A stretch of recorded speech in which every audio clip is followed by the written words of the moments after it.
Hello dear students, और आप सभी का फिर से वेलकम इस क्लास का। हम क्लास 10th का मैथमेटिक्स का फर्स्ट चैप्टर जो है रियल नंबर्स वो कर रहे थे। पिछली क्लास में हमने सेकंड एक्सरसाइज एनसीईआरटी की कंप्लीट की थी, दैट इज 1.2, और आज हम 1.3 यानी थर्ड एक्सरसाइज करने वाले हैं। तो चलिए स्टार्ट करते हैं थर्ड एक्सरसाइज, और उसका पहला क्वेश्चन है, तो देखिए ये पहला क्वेश्चन है थर्ड एक्सरसाइज का, prove that root 5 is an irrational number. अब हम ये पहले ही जानते हैं कि जो सारे रूट वाले नंबर है वो तो इरेशनल होते ही हैं, लेकिन अब यहाँ इसको प्रूव करना है। तो अब देखिए, अब प्रूव करना है तो किस तरीके से किया जाता है। तो जिस तरह से बुक में आपको दिया है, एक स्टैंडर्ड वे आपको फॉलो करते हुए यहाँ पे आप एक स्टेटमेंट करेंगे, फिर उसको कॉन्ट्राडिक्ट करेंगे और फिर प्रूव करेंगे कि ये एक इरेशनल नंबर है। तो इसको प्रूव करने के लिए एक बहुत ही इंपॉर्टेंट थ्योरम का हम यूज करते हैं। तो वो थ्योरम क्या है, देखिए बुक में दी हुई है कि यदि if P divides a square then it also divides a। ठीक है, यदि P कोई नंबर है, अगर वो ए स्क्वायर, ए कोई दूसरा नंबर है, तो ए के स्क्वायर को अगर पी डिवाइड कर रहा है तो वो ए को भी डिवाइड करेगा। ये एक थ्योरम है ना, जहां पे पी क्या है, पी एक प्राइम नंबर है और ये ए कोई भी नंबर है, तो अगर ये इसको डिवाइड करेगा ए स्क्वायर को, तो पी ए को भी डिवाइड करेगा। इसको एक एग्जांपल से समझते हैं। मान लेते हैं कि कोई नंबर है, लेट्स से हम लेते हैं 3। ठीक है, 3 डिवाइड्स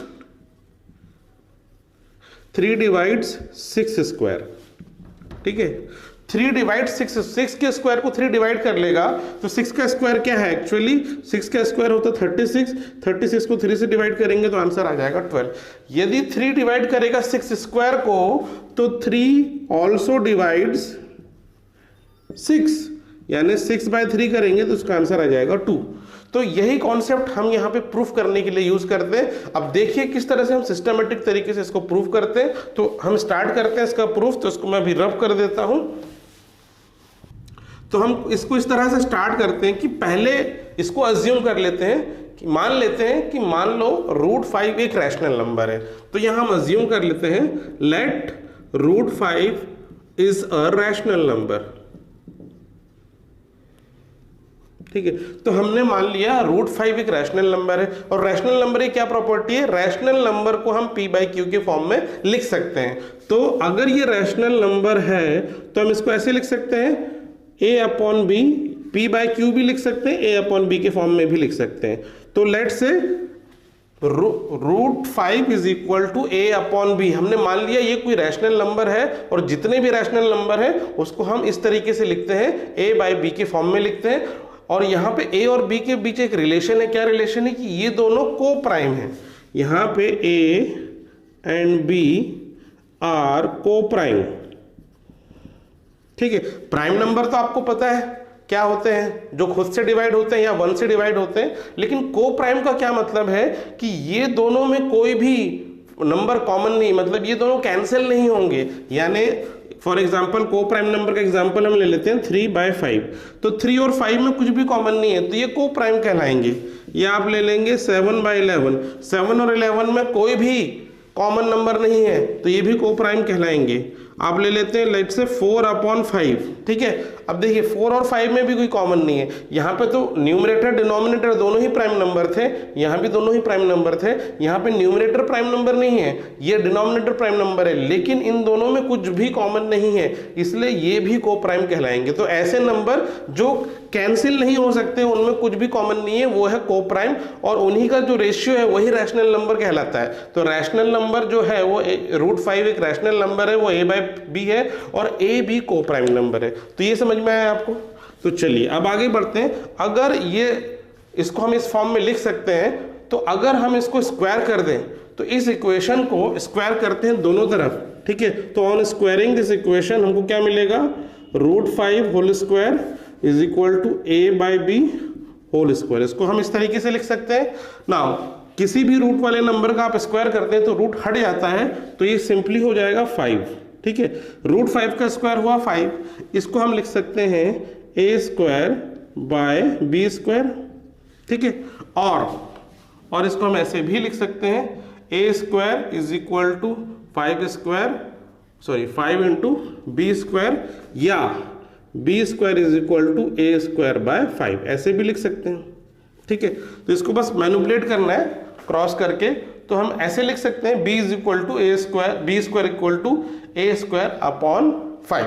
अब देखिए, अब यहाँ पे क्या दिख रहा है, ये b क्या है, ये एक कोई नंबर है, कोई इंटीजर है, और यहाँ पे क्या है, एक रैशनल नंबर है। इसका मतलब ये है ए स्क्वायर 5 से डिवाइड हो जाएगा तब यहाँ आपको एक नंबर मिलेगा आपको। तो इसका क्या मतलब है, 5 डिवाइड्स ए स्क्वायर, इसका मतलब है कि 5 ए स्क्वायर को डिवाइड कर देगा तभी यहाँ पे आपको एक इंटीजर मिल रहा है। तो देयरफॉर 5 ऑल्सो डिवाइड्स, ठीक है, इसको मैं यहां नीचे लिखता हूं। ठीक है, तो अगर 5 डिवाइड्स ए है तो हम लिख सकते हैं देयरफॉर 5 ऑल्सो डिवाइड्स ए। इसका ये मतलब है अगर ए स्क्वायर 5 से डिवाइड हो सकता है तो ए भी 5 से डिवाइड हो जाएगा। यदि ए 5 से डिवाइड हो जाएगा तो इसका ये मतलब है कि ए का एक फैक्टर होगा 5।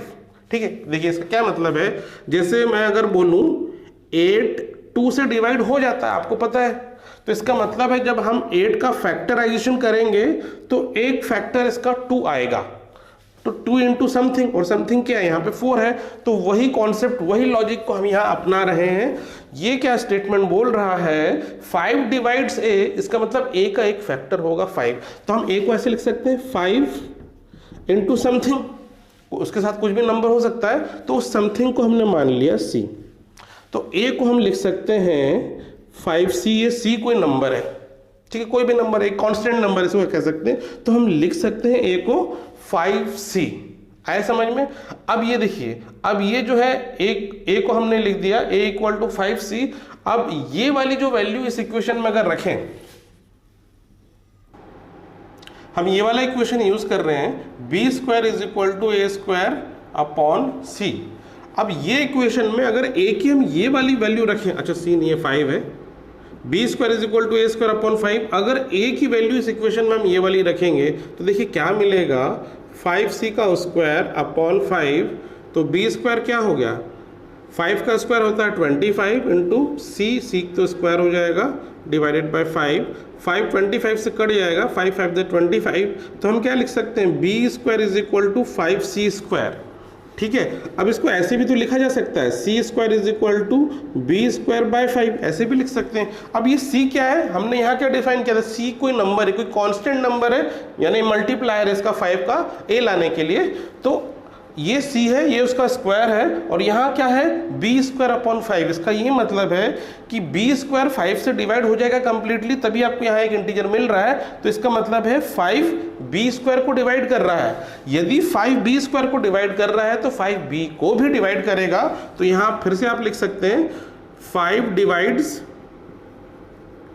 B square, therefore 5 also divides b. ठीक है, अगर 5 डिवाइड कर रहा है बी स्क्वायर को तो 5 बी को भी डिवाइड करेगा। इसका ये मतलब है बी का एक फैक्टर होगा, बी का एक फैक्टर होगा 5 इंटू समथिंग, आप समथिंग को ले सकते हैं सी डैश, कोई दूसरा कांस्टेंट नंबर। तो इसका ये मतलब हुआ b में भी एक कॉमन फैक्टर होगा 5, a में भी एक कॉमन फैक्टर होगा 5, और जो हमारा अजम्पशन था कि ये रैशनल नंबर है और a b को प्राइम नंबर है, ये तो गलत हो गया। तो ये ही हमारा कॉन्ट्रडिक्टरी स्टेटमेंट है कि कॉन्ट्राडिक्शन क्या है, हमने ये माना कि √5 एक रैशनल नंबर है और a और b जो है √5 के बराबर है, जो कि को प्राइम है। ये कॉन्ट्राडिक्ट कर रहा है हमारा स्टेटमेंट, क्योंकि ये को प्राइम नहीं निकले, इसीलिए ये रैशनल नंबर नहीं इररैशनल नंबर है। आया बस समझ में। तो यही चीज आपको लास्ट में स्टेटमेंट लिख देना है, because it contradict the statement which we have assumed, therefore it is not a rational number, it is an irrational number. तो ये √5 के लिए आपने किया है, किसी भी नंबर के लिए, चाहे √3 हो, चाहे √2 हो, चाहे √7 हो, कि कोई भी नंबर हो √5 की जगह, सेम प्रोसेस आप अप्लाई करेंगे, a/b के फॉर्म में रखेंगे, उसको पहले रैशनल नंबर मानेंगे, फिर उसको कॉन्ट्राडिक्ट करेंगे कि उसमें कॉमन फैक्टर आ रहा है, तो इसका मतलब वो रैशनल नंबर, इर्रेशनल नंबर है, रैशनल नंबर नहीं है।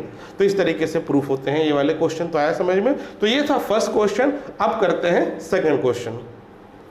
तो देखिए ये है सेकंड क्वेश्चन, और इसमें क्या लिखा है, prove that 3 + 2√5 is an irrational number. हमें ये प्रूव करना है ये जो नंबर है ये इर्रेशनल है। तो जिस तरह हमने पिछला क्वेश्चन प्रूव किया था उसमें पूरा मेथड हमने लेके किया था, हमने a/b उसको रैशनल नंबर मान के चले थे, तो ये वैसा यहाँ नहीं करना है, ये उससे आसान तरीका है। और यहाँ पे देखिए हम कैसे करते हैं।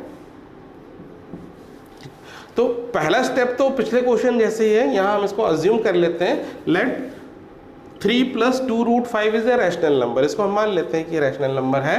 तो अगर ये रैशनल नंबर है तो this will be equal to a/b। ये पूरा नंबर क्या होगा, रैशनल नंबर की क्या प्रॉपर्टी है, वो a/b के फॉर्म में लिख सकते हैं। अब हम क्या करते हैं, 3 को इधर ट्रांसफर कर दो, तो 2√5 इज इक्वल टू a/b -3 हो गया। अब क्या करेंगे, 2 को यहाँ ला के डिवाइड कर देंगे, तो ये बचा √5, और 2 यहाँ डिनोमिनेटर में आ जाएगा, तो क्या बन जाएगा, a/2b एंड -3/2। ठीक है, तो ये हुआ √5 इज इक्वल टू दिस। अब ये देखिए, ये है RHS, ये है LHS। अब यहाँ पे ये क्या है, 3/2 तो रैशनल नंबर है ही, a एक इंटीजर है, b भी एक इंटीजर है, तो a/b और डिनोमिनेटर में 2 है, तो ये भी एक रैशनल नंबर होगा। एक रैशनल नंबर दूसरे रैशनल नंबर से माइनस होगा तो फाइनल रिजल्ट भी रैशनल नंबर होगा। तो ये जो भी इसकी वैल्यू आएगी, हमें नहीं पता क्या वैल्यू आएगी, लेकिन जो भी वैल्यू आएगी that will be a rational number, ये रैशनल नंबर होगा। बट इधर LHS में क्या है, ये इर्रेशनल नंबर है। ये जो LHS में है √5 है। अब यहाँ आपको √5 को प्रूफ नहीं करना है, यहाँ पे आपको ये अजम्पशन लेके चलना है, जो भी रूट वाले नंबर वो इरेशनल होते हैं तो उसको उसको प्रूफ नहीं करना पिछले केस जैसे, यदि इस फॉर्म में होगा। यदि केवल √5 होता तो उसे पूरा आपको प्रोसेस से प्रूफ करना है। यहाँ पे केवल इतना ही लिख देना है, क्योंकि LHS में √5 है, ये एक इरेशनल नंबर है और यहाँ पे एक रैशनल नंबर आ रहा है, तो इट इज नॉट पॉसिबल। तो ये क्या हो गया, ये कॉन्ट्रडिक्ट हो गया यहाँ स्टेटमेंट, इसीलिए ये रैशनल नंबर नहीं एक इर्रेशनल नंबर है। तो बस लास्ट में ये स्टेटमेंट लिख देंगे और प्रूफ हो गया। तो चलिए अब करते हैं नेक्स्ट क्वेश्चन, थर्ड क्वेश्चन, जो कि इस एक्सरसाइज का लास्ट क्वेश्चन भी है। तो देखिए ये है थर्ड क्वेश्चन, इसमें क्या दिया है, prove that following are irrational number. तो ये जैसा हमने सेकंड क्वेश्चन किया था उसी तरीके से आपको इसको प्रूव करना है, पूरा लंबा लेंथी प्रोसेस नहीं करना है।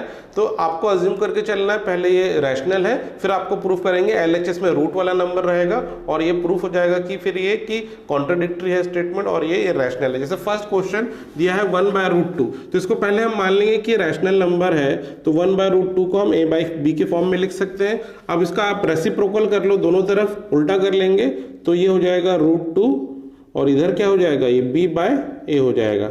इसको उल्टा करना है ना, ये 1/√2 है तो उल्टा कर देंगे 2/√1 हो जाएगा, √2/1 हो जाएगा, और ये उल्टा कर देंगे b/a हो गया।